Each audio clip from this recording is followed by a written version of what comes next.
Hello and welcome to BYJU'S Exam Prep IAS. I welcome you all to today's daily quiz. Before we begin discussing the important questions, just a reminder, this Sunday, that is 13th of November, we have offline workshops for all you IAS aspirants across 3 cities in India. If you are in Bangalore, Kolkata or in Pune, don't forget to join us for these workshops. From 4 to 5 pm, we'll have a mock test to check how your preparation level is. And then the next couple of hours, 5 to 7, will be a workshop presided over by our faculty where you can ask all your doubts to the faculty themselves. The link to register in the workshop as well as the venue addresses is given in the description of the video. Don't forget to check that out. Now let's begin with question number 1 on your screen. Consider the following statements with regards to the office of the governor in Indian states. Number 1. If a person is appointed as a governor of 2 or more states, his salary and allowances payable to him are shared by the states in such proportion as determined by the parliament. Second, the oath of office to the governor is administered by the President of India.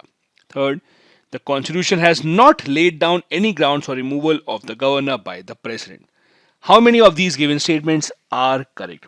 Now, if you look at these statements carefully, you will find out only the third statement is true. First statement is wrong because the proportion in which the salary will be divided is decided by the President of India. Second is also wrong. The oath to the office of the governor is administered by the Chief Justice of the respective High Court of that state and not the President of India.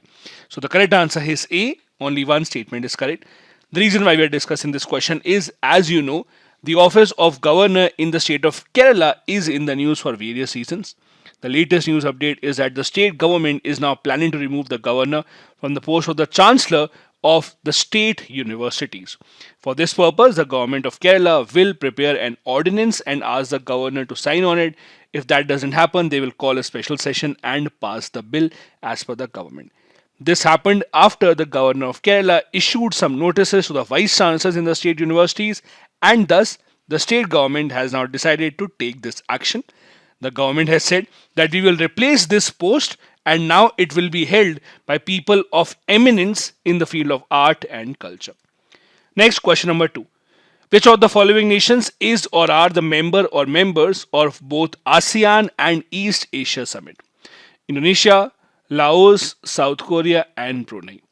Now, this might seem like a tricky question, but in effect, it's actually not a difficult question. You just have to remember all the ASEAN members are actually East Asia Summit members. So you just have to choose which of these is ASEAN and which of these is not ASEAN. So Indonesia, Laos, Brunei are all ASEAN members. The correct answer is C. Third is wrong. South Korea is not a member of the ASEAN. The reason why we are discussing this question is that the Honorable Vice President of India will be on a 3-day trip to Cambodia starting from 11th of November. Well, he will represent India in the ASEAN India and in East Asia summits that will go on in Cambodia. Cambodia is hosting these summits in its capacity as the current chair of ASEAN, and also it's a member of the East Asia Summit. Now, this is an infographic that might help you to remember how exactly are these member nations related to each other. As you can see, these are the ASEAN members while the East Asia Summit is here. So all the ASEAN members are actually a part of East Asia Summit. Apart from that, we also have Russia, Australia, New Zealand, US and India as well, which are a part of the East Asia Summit. Next, question number 3. Cryogenics can be best defined as, number 1, study of the production and behavior of materials at extremely low temperatures. Second, study of different orbits of the Earth. Third, study of the sun's outer surface. Or fourth, study of the moon's surface. The correct answer here is A.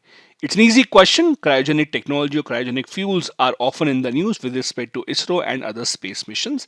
It is a technology used by ISRO to actually use liquid fuel in their engines because they are much lighter and also allow the rocket to be navigated very easily. ISRO's cryogenic engine, which is developed indigenously, has actually passed a very important test, which is a great sign for ISRO, especially for its upcoming launch vehicle Mark 3. Next, question number 4. With reference to the Tea Board of India, consider the following statements. Number 1. It is a statutory body. Second, it is a regulatory body attached with the Ministry of Agriculture and Farmers Welfare. Third, The Tea Board's head office is situated in Bangalore. And fourth, the board has overseas offices at Dubai and Moscow. Which of these given statements is or are correct? Now, if you look at these statements, the first statement is actually correct, while the second is wrong because it is actually a part of Ministry of Commerce and not Ministry of Agriculture and Farmer Welfare. Third statement also is wrong because the head office of the Tea Board of India is actually in Kolkata, not in Bangalore. Fourth statement is correct. It has multiple overseas offices, including at Dubai and Moscow. The correct answer thus is C. 1 and 4 are correct. The reason why we are discussing this question is because the Tea Board has asked for an assistance of 1,000 crore rupees from the Ministry of Commerce for the tea industry in the next 5 years. The article here says that it is to help the small tea growers that have helped the industry immensely in the past few years. Next is a previous year question from 2019. It's a match the column question where you have to see which of these is correctly matched.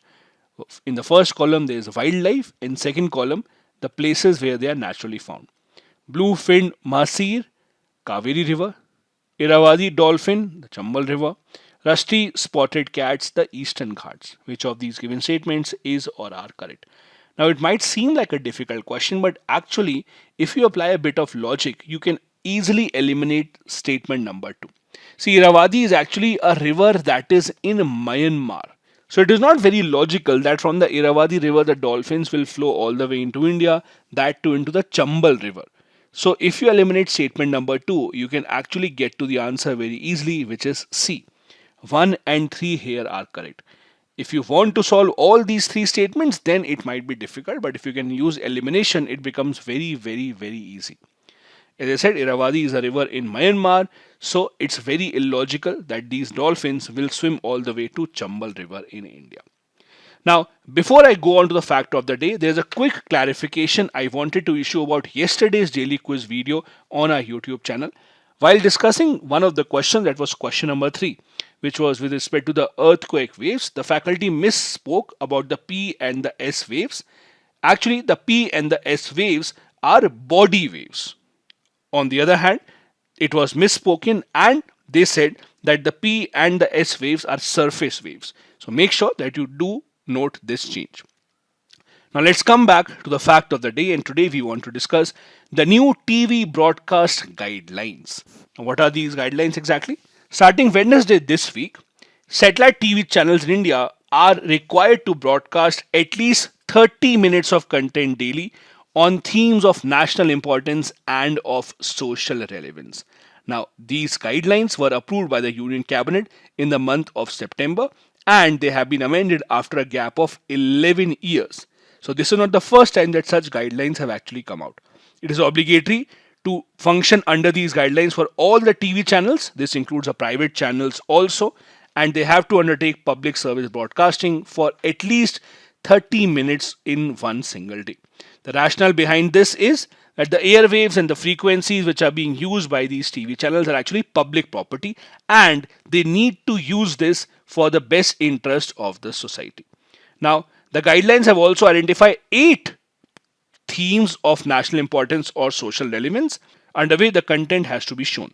These include education and spread of literacy, agriculture and rural development, health, family welfare, science and technology, welfare of women, welfare of weaker sections of the society, protection of environment and of cultural heritage, and national integration.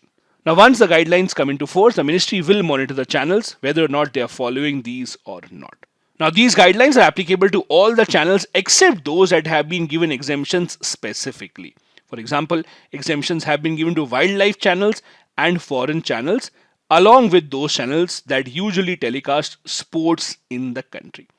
This is everything that you needed to know about these guidelines. Thank you so much for watching the daily quiz video. Have a good day ahead. I hope that you do attend the offline workshops if you are in any of these cities. Bye-bye.